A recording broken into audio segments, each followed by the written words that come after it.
Hello, everyone, and welcome to our webinar today. Today, our webinar that we're having all of you join us for is called Championing Workforce Wellbeing in Education. And I am your host, Annalisa Holcomb. I am the Senior Vice President of Advancement here at Western Governors University.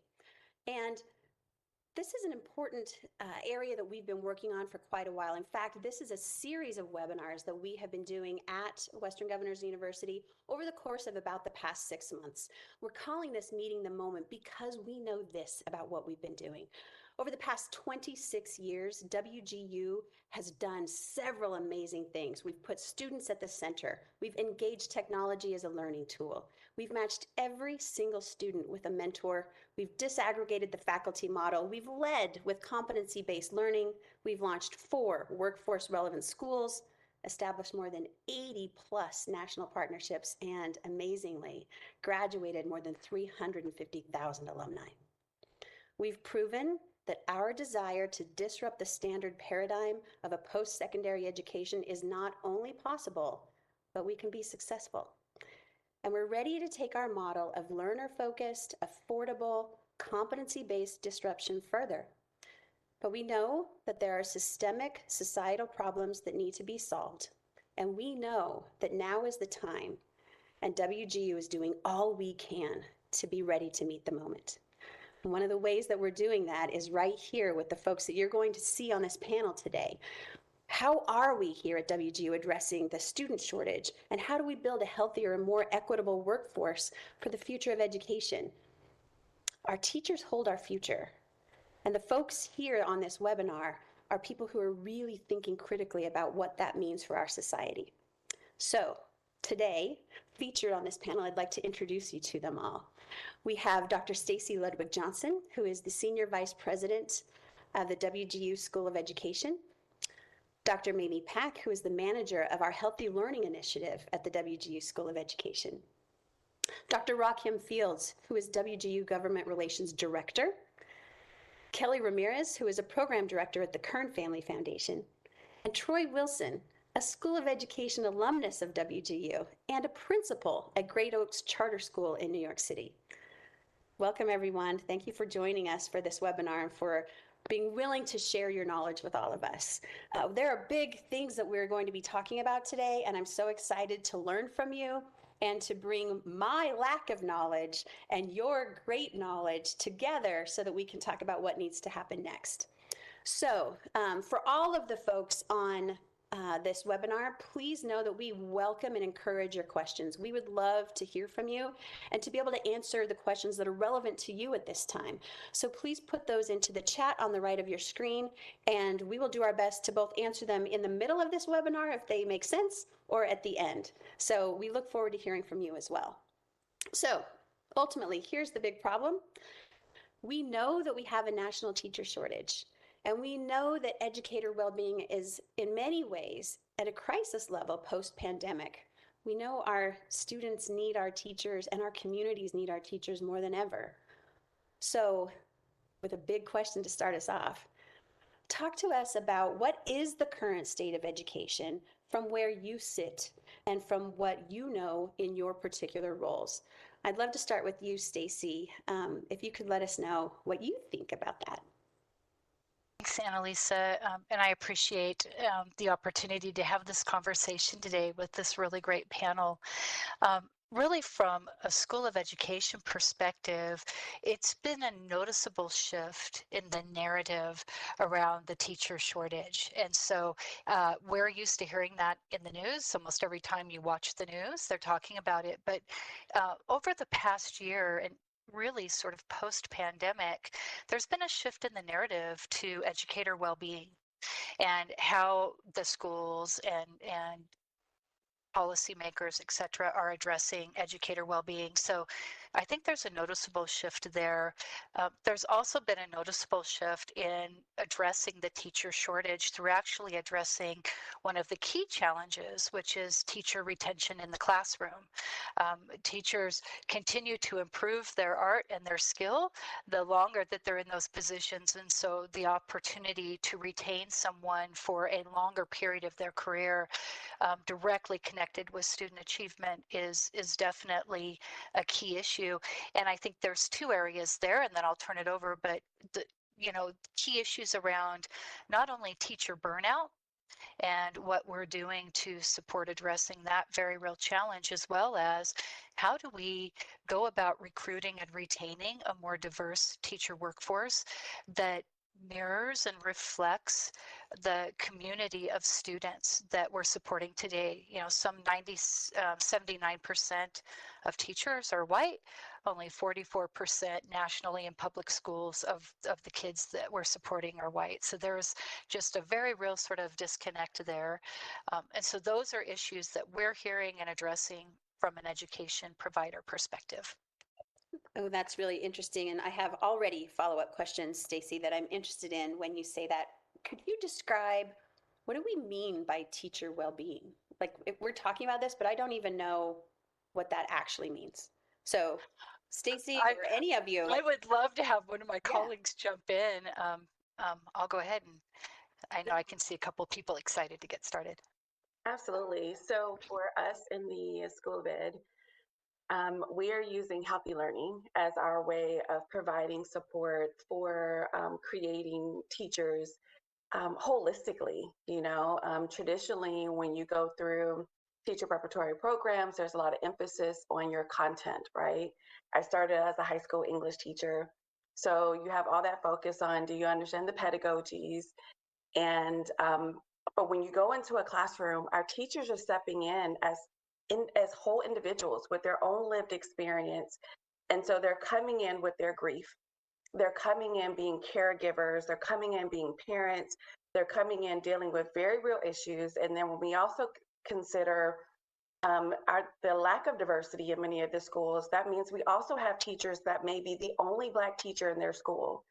They may be the only teacher that looks like them. And so, in addition to the weight that you're carrying and supporting the students that you have, you now also become the hub and carrying on the additional mental, emotional weight of providing support for other students, other teachers, often in spaces where you don't have the resources, you don't have the money, you don't have the mentorship. And so it's not just looking at teachers, but also considering how many principals do we have, which I'm so excited to have Troy here. When we're talking about superintendents, we're talking about all of the different roles that support our students in education. So when we talk about well-being, it's important that we are having conversations around trauma-informed practices, restorative practices, and that it is an integrated part in the student journey from enrollment to graduation. And how are we supporting you after you graduate? And so with our healthy learning initiative that we're doing in the School of Education, we're really looking at, transforming that space, being innovative and providing both content support as well as what are the other skills and knowledge that you need to be able to care for yourself. How do you recognize your triggers? How do you recognize when you're starting to become overwhelmed, frustrated? How do you know how to advocate for yourself? And so we're not just assuming that our students know how to do that, we're integrating that into our program. And so they're getting support around equity pedagogy from the beginning. They're getting support around culturally sustaining, culturally responsive pedagogy. And also, what does that mean for me as an individual? How do I recognize my bias? How do I recognize when I am not in a healthy environment, and what can I do about that? So we're having very hard conversations within our school to really think about what can we do to transform this space, and how do we continue to lead in a competency-based environment.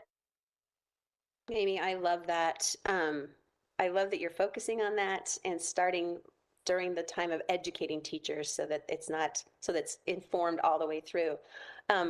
Troy, you're in it right now. From where you sit, what are you seeing in terms of the need for healthy learning and what it feels like to be both a principal and a teacher where you are? Absolutely. Really honored to be here to share my expertise as well as learn from this panel together. One thing that I want to acknowledge as school principal, I have a responsibility of ensuring that our students get the teachers that can best support them. And it is true that throughout the majority of the year, I find myself having to continue to recruit teachers because there is a consistent battle with maintaining home life and providing support for students. And this is a real challenge because there's at times an expectation for teachers to come and drop their issues before they enter into the classroom, when in fact that's not a real thing. I include myself also as a teacher. I still do teach a class every Monday and Thursday with some of our juniors, but we are also living our own experiences. We are dealing with societal and systemic issues, and we are showing up. And so there is the challenge consistently where teachers position themselves as a mentor. And by nature of their position, they're expected to serve as mentors. And so what does it look like within a classroom? While there was in their teacher prep program an emphasis on making sure that they were meeting the pacing guides or ensuring that they were aligned to the curriculum map, what about those moments when they have to divert from that and really speak to the whole child, right? Because that is the requirement in the moment. I often think about right now, positioned in the Lower West Side of Manhattan, we have had a number of students who are asylum seekers, and our teachers are positioned to connect them to the resources and to ensure that we as administrators are aware that, hey, initially, we may have designed our program to support a specific group of students, but as the years progress, it is necessary that we are building partnerships and we are connecting with outside organizations. And oftentimes, our teachers are the first ones to identify that. And that's not something they're often taught in their teacher prep programs, to say, hey, there's a need that goes beyond whether your scholar is meeting grade level content or even exceeding marks on assessments, right? There are also concerns that are outside of the confines of your role as a teacher. Oh, Troy, my goodness, what you're talking about, and I'm so into this, is so important because we think about, we train our teachers to teach, and yet we then expect them to hold our whole community. So I'm interested in, what does that mean? You talked about that there are societal issues that show up at the door of our teachers often first. And I was wondering, I would ask all of you to maybe speak to this, but I was thinking, Rakim, as you do your work in government relations, how do you think about speaking to government entities about the things that our teachers are seeing? Well, thank you so much for having me on the panel and for the question. As Troy alluded to, his real world experience and the experience that the teachers are experiencing over, daily, in their work, that type of testimony goes a long way when you are speaking and talking to legislators across the country, right?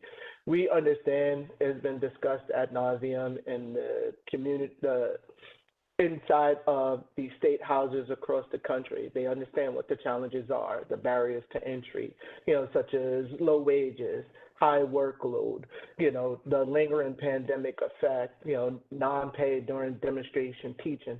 These are all real challenges that they understand.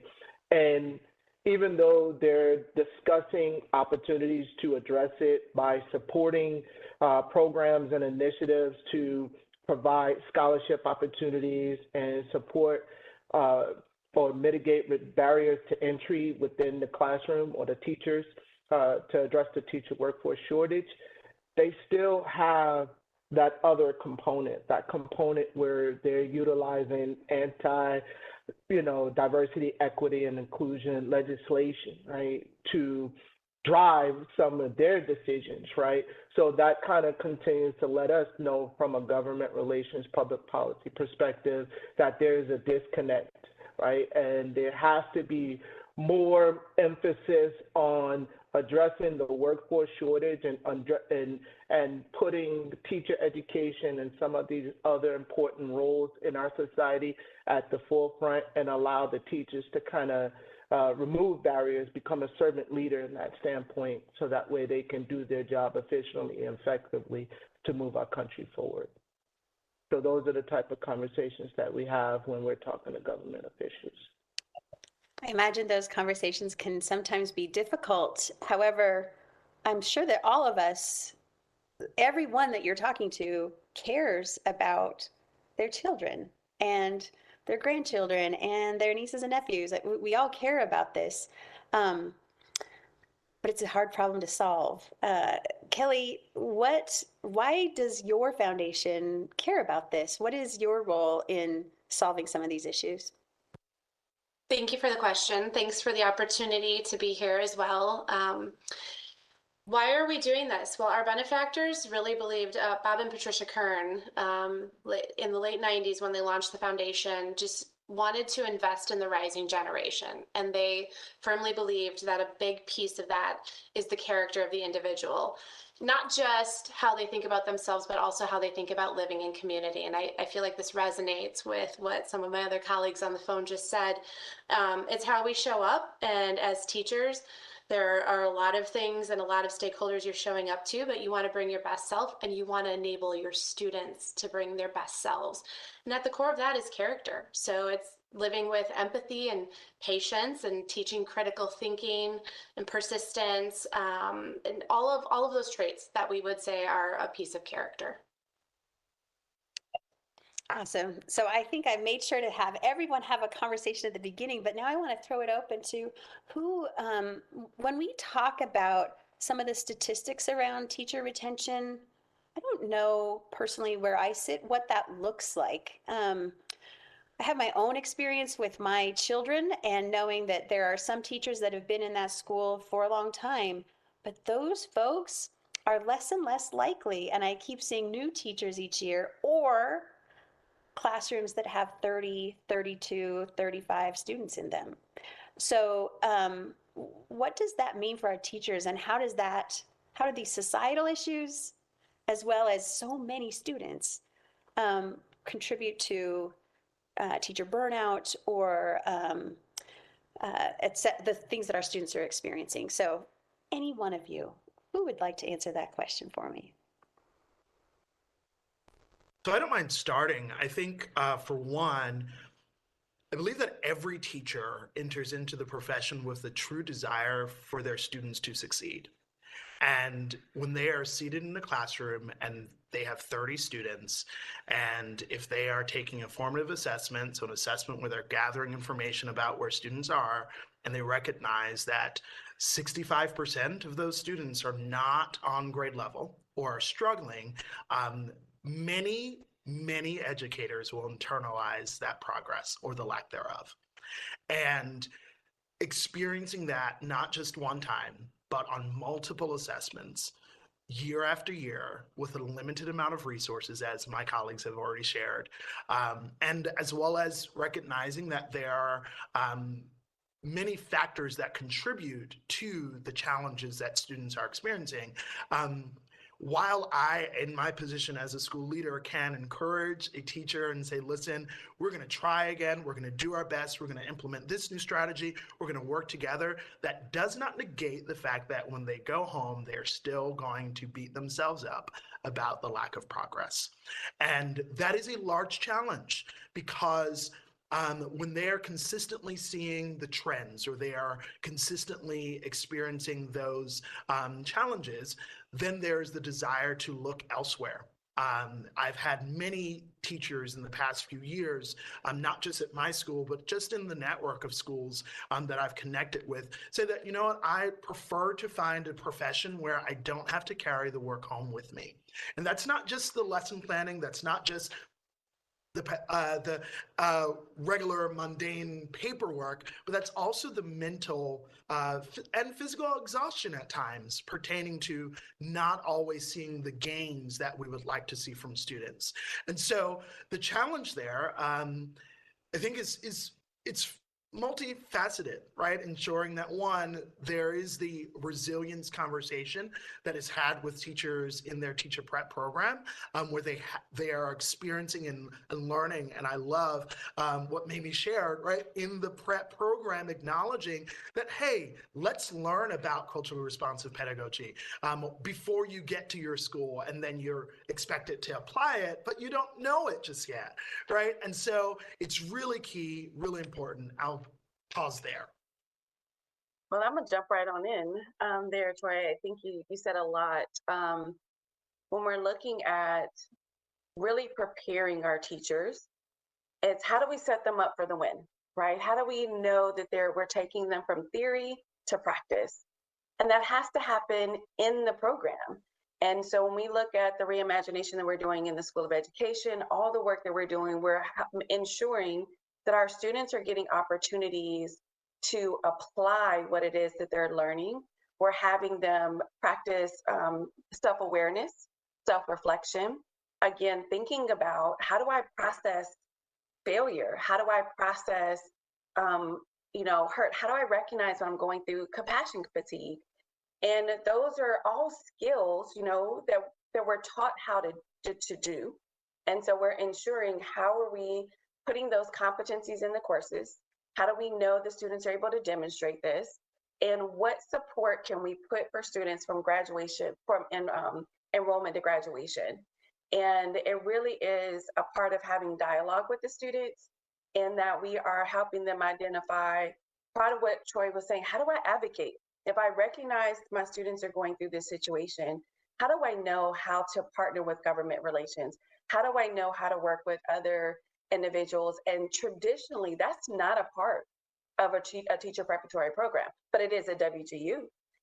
So it is what we're doing, because we recognize our teachers are leaders, and they are the heartbeat of our community. And we want to ensure that they have all the knowledge, skills, and dispositions that they need to be able to continue to thrive in these spaces, and know that we've done our part to help them do that. And then also help them connect with the community, because it's also about community care. And so how are we helping them to recognize how to go into their communities, let those roots go deep, and to be able to help be able to last in the field. And yes, many of us, you go into education because you believe it, you love it, you want to be there, you want to pour into your community, you want to be, and also because you probably had an amazing teacher too. So it's recognizing that the good is there. What can we do to help them be able to have what's necessary to make it last? And then how do we work with our government? How do we work with our lobbyists? How do we work with other partners, other colleges, and all of the work that we're doing? Because it is an all hands on deck approach, right? Like this impacts all of us. It doesn't just impact a small community. So, Stacey, what do you think about the additional work we're doing? I was going to say, sort of responding both Mamie to what you were saying and Troy, I feel Troy's pain of sort of being on this ever going cycle of recruiting new teachers, supporting teachers who are feeling stressed and burned out, and then trying to retain those individuals in the classroom. And just a little data that might be helpful to set the stage, because this actually always just makes me go, whew.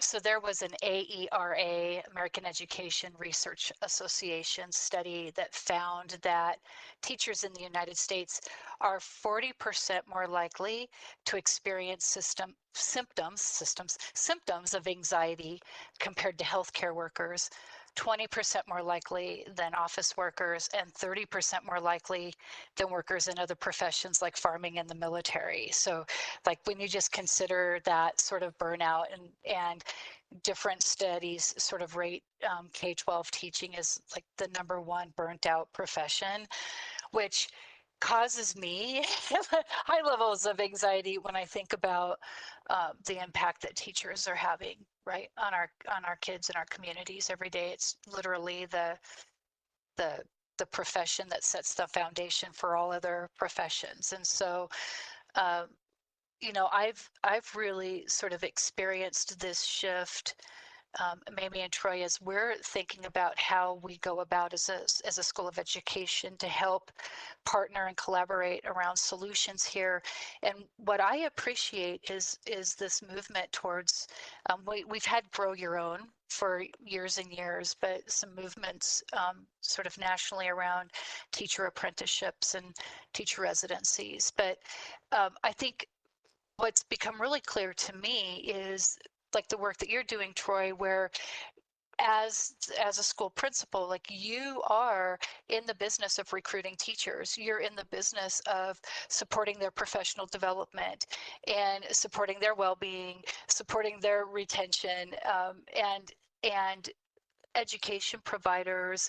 I think we have to change the way in which we partner with school districts and with building principals, because particularly if we're going to address this shortage through teacher apprenticeships or really deep sort of connections around Grow Your Own, we have to have a handshake there, right? Because together, we really need to develop a plan that says, hey, this is the community I serve. These are the teachers that are going to be successful, and really sort of raise the bar for the students in our community. And so how do we work with you to develop a plan where we take our curriculum, but through that sort of in-classroom support, really tailor it so that when teachers graduate, they're recommended for license, they get that first license, like they really feel confident and ready to join, sort of step into that first year of teaching. And so that is something that, as a leader sort of in this space, I'm already thinking about, whoa, we have to really shift the way in which we think about how we support teacher prep and the connections we need to have with schools. So that's something that's been on my mind that I feel like really, I'm hearing it from you, Troy, like it just sort of validates that that's an important direction really for education providers to move. I have a question. Can I? Yeah, go ahead, Rakim, and then I'll ask my question. I was just going to piggyback on what Dr. Johnson just mentioned. From a public policy standpoint, state leaders, when they're implementing policies or discussing policies around supporting and retaining teachers, it's really important to them. In fact, 36 states, have some type of policies in place that addresses the importance of retaining teachers and making sure that they have the support that they need. In fact, if we want to add some stats around it, since 2021, about $343 million have been spent working to recruit, diverse and on diverse and retention initiatives. And according to the National Council for Teacher Quality, specific strategies primarily focused on mentorship and affinity groups, right, which is critically important and something that we have here at WGU. But one of the things that seems like it's an area of opportunity is none focused on improving two of those key factors, which is of teacher retention, which is school climate and leadership, right? So while school climate and principal leadership is critically important for all schools, it's critically important and is demonstrably important when it comes to teachers of color, right? So I think they may be looking at the wrong things, even though they're doing the work. That's super fascinating, and it shows how important it is to be educated, right? To understand what questions we should be asking, so that we'll solve the right problems. We have a question about partnerships, because as we were talking about this, we ended up talking about partnerships a little bit, but where are there opportunities to partner? What can we do? What can different organizations do or individuals do to help to solve some of these problems? What does that mean to you all from where you sit?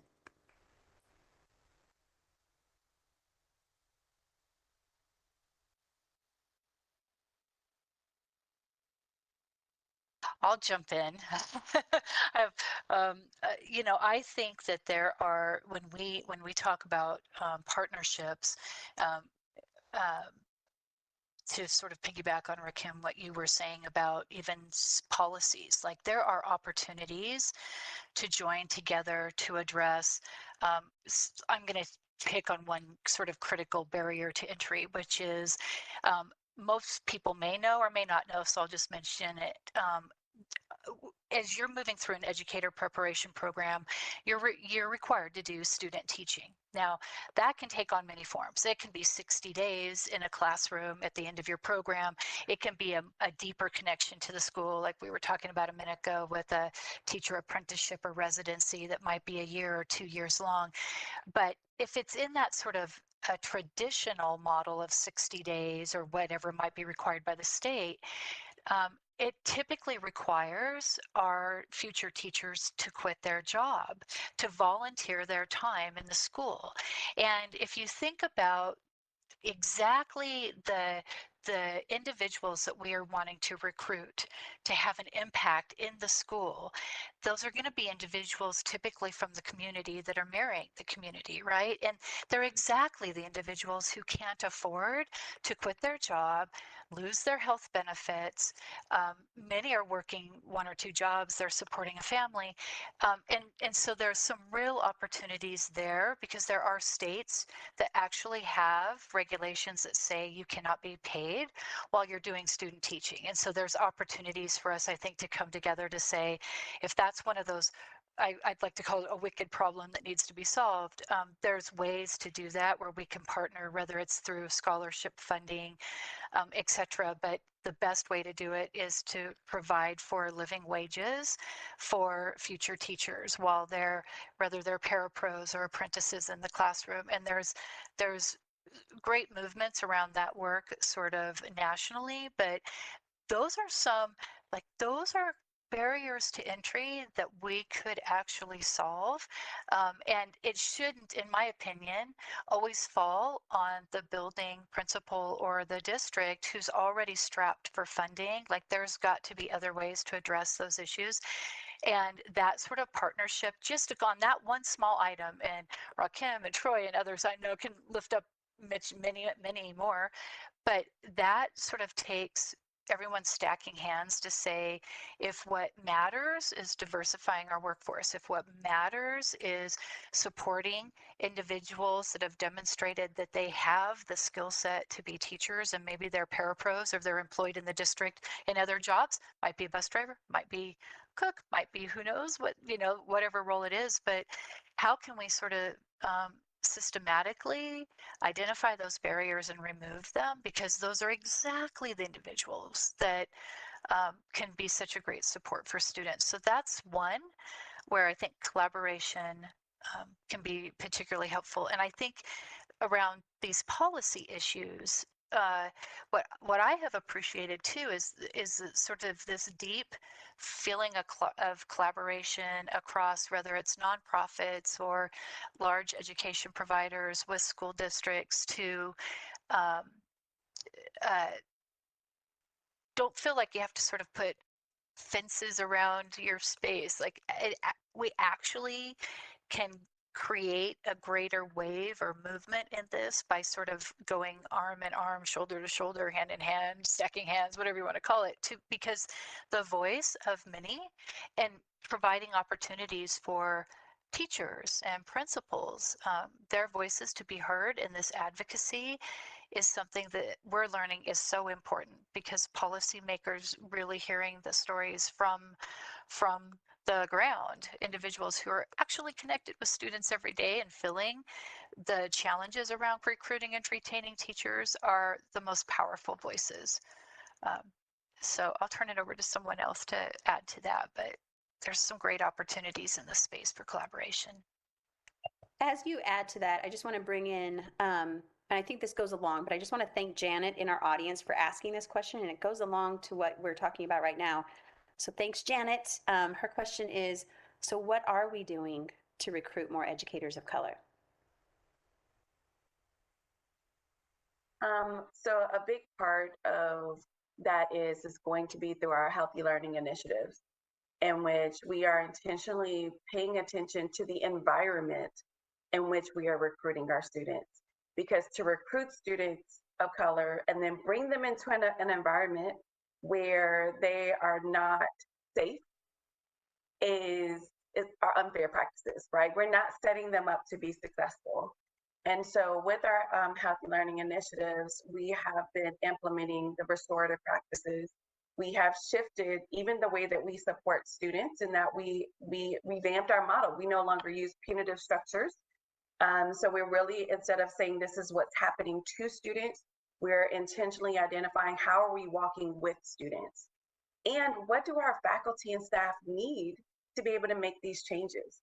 So it's not we're just doing this for the students that are out here, but we're having conversations internally. We're making changes and providing support for our faculty, and to help them understand what are culturally responsive practices we should be doing as a university. What are opportunities for us to improve the environment in this space, so that we really do create healthy learning environments for all students to thrive.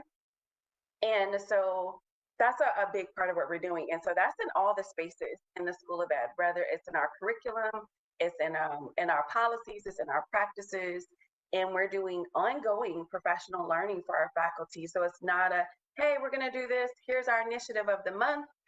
All right, we're going to train you one day and we're done, but we're constantly going in and working with our leaders on how to create healthy teams.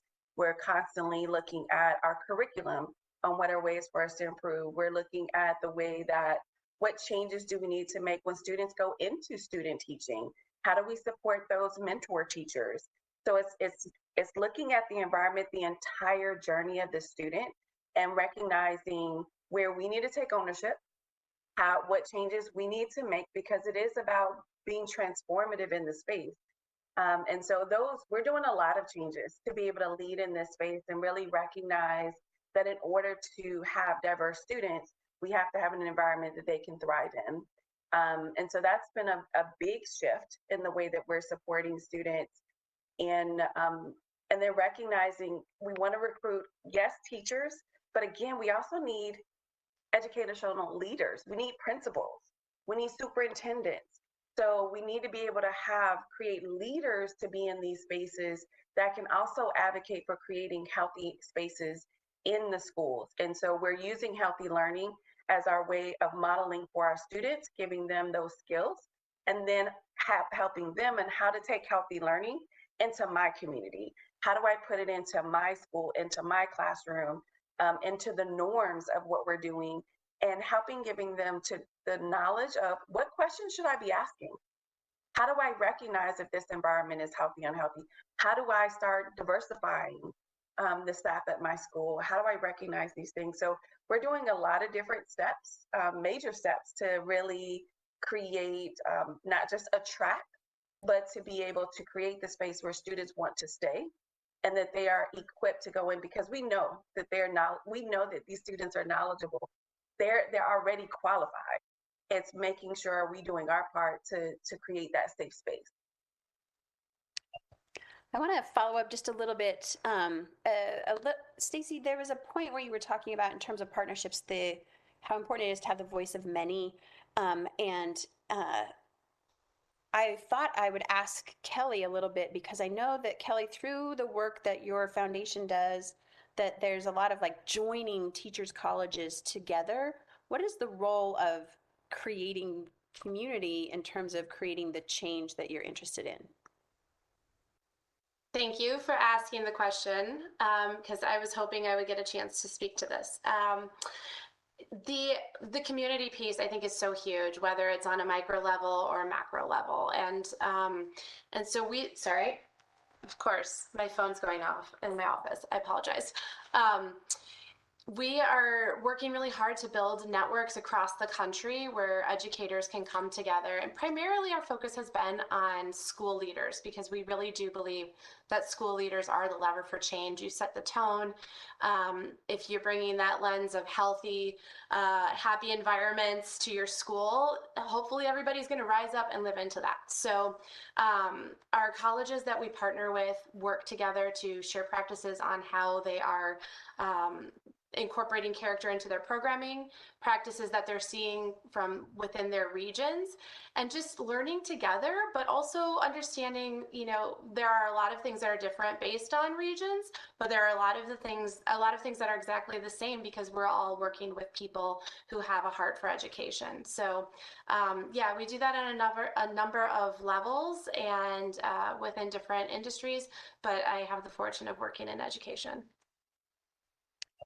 I love the idea of joining together. Stacy, I know you're going to say something and I want to follow up on whatever you're going to say, then add to it.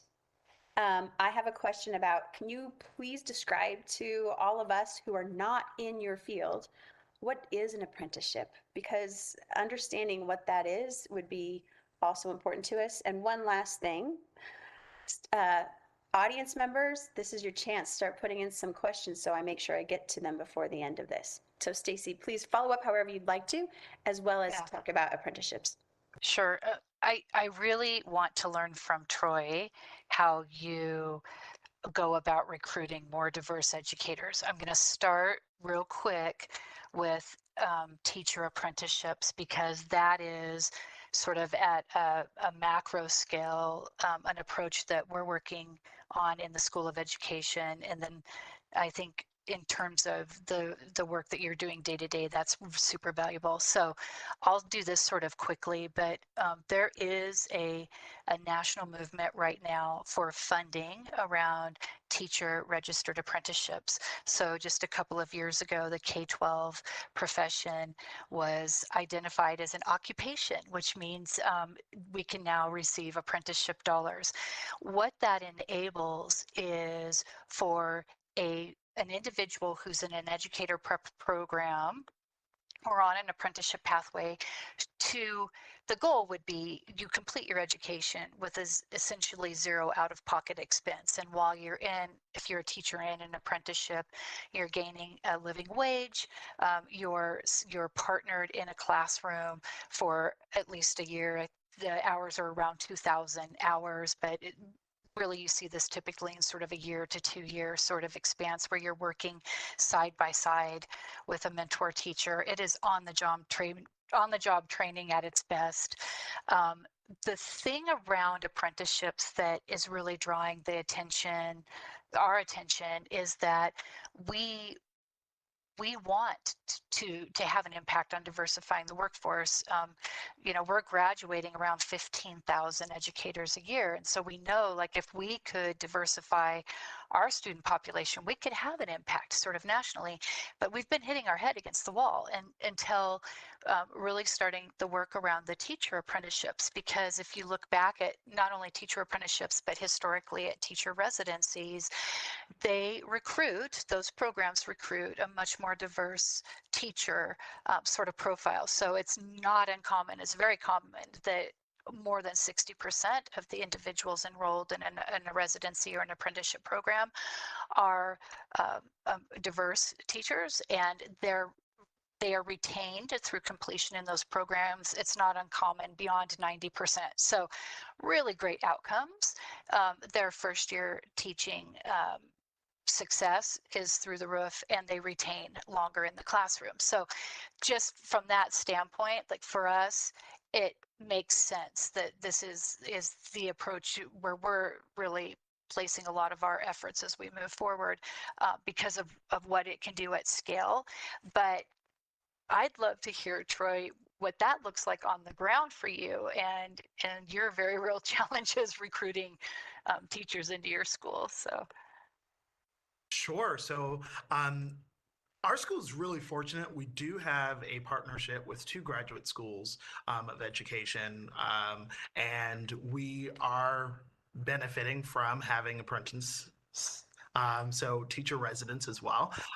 So what that does look like is that there are times where in the middle of their apprentice year, we actually hire them full time. And so there's the benefit of having them consistently connecting with our students. They know our community, they are here, and they're spending time participating in activities after school or on the weekends. And so in allowing the space to already have a touch point in the community, it does make it easier when it's time to say, hey, we have a position open and we would like to offer it to you, because they know our community, they know our students, they've built relationships with families. So it's never difficult in saying, hey, there's space for you here. We want you here. Now, on the other hand, there are times where it is challenging, especially in the field of mathematics and science, where often those spaces are not predominantly represented by Black or Latinx community members. So it can be challenging for us. And at times our students have challenges as well with connecting with math or science teachers, one, because of nature of the content, and then two, because their teachers often do not look like them.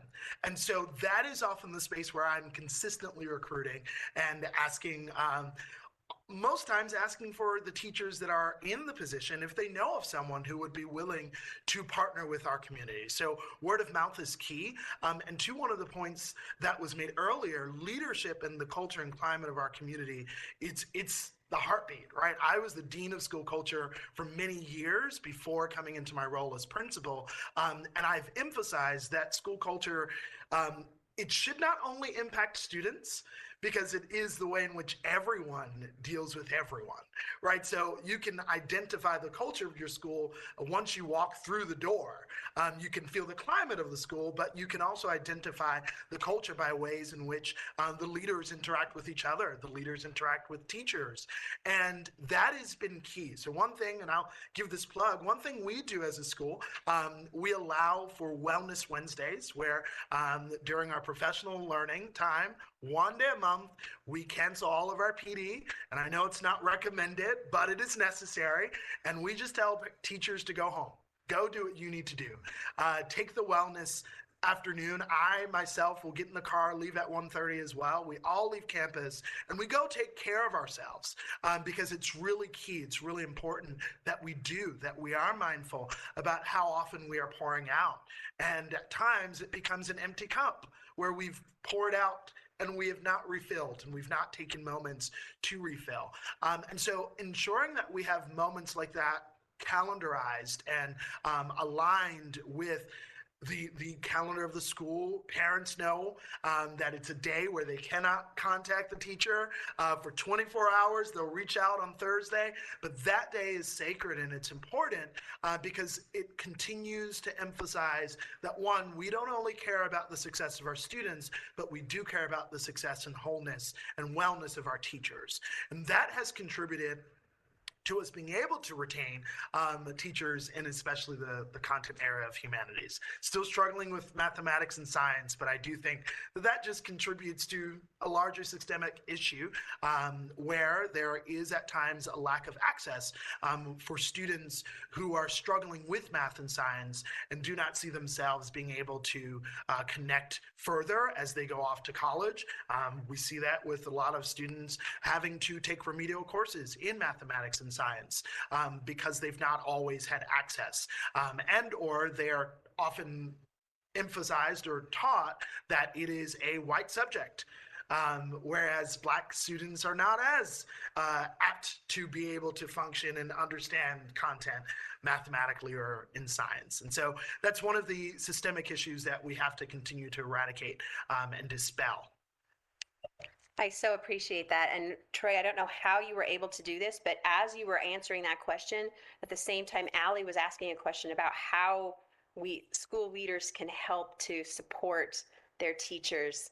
And you ended up answering it right in that moment. I don't know how you did that, but that was amazing. And thank you, Allie, for the question.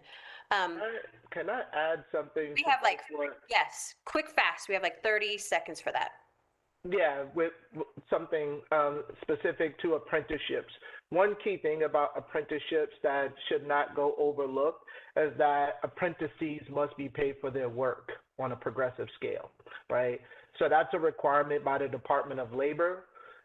So any entity looking to implement a program, must include that feature in order for it to be recognized by the state. I'm so glad that you spoke to that, Rakim, because it's so important that we honor people for their time. I have I was going to do a round robin. I don't have time, but I do think that it would be worthwhile to end this with a moment that Stacy often does at commencements, and I've heard her say this. So Stacy, do you want to tell us about the reach and the importance of our teachers and how many students why this matters so much? Yeah, it's when you think about a teacher and they're entering their career, we refer to they have the reach of touching 3,000 students during their career. So I'm assuming that means that's more than 1 year, right? But that impact, when you think about just the reach of teachers who are prepared in a quality way, are prepared to be successful, are entering buildings with positive, helpful, well-being sort of school environments.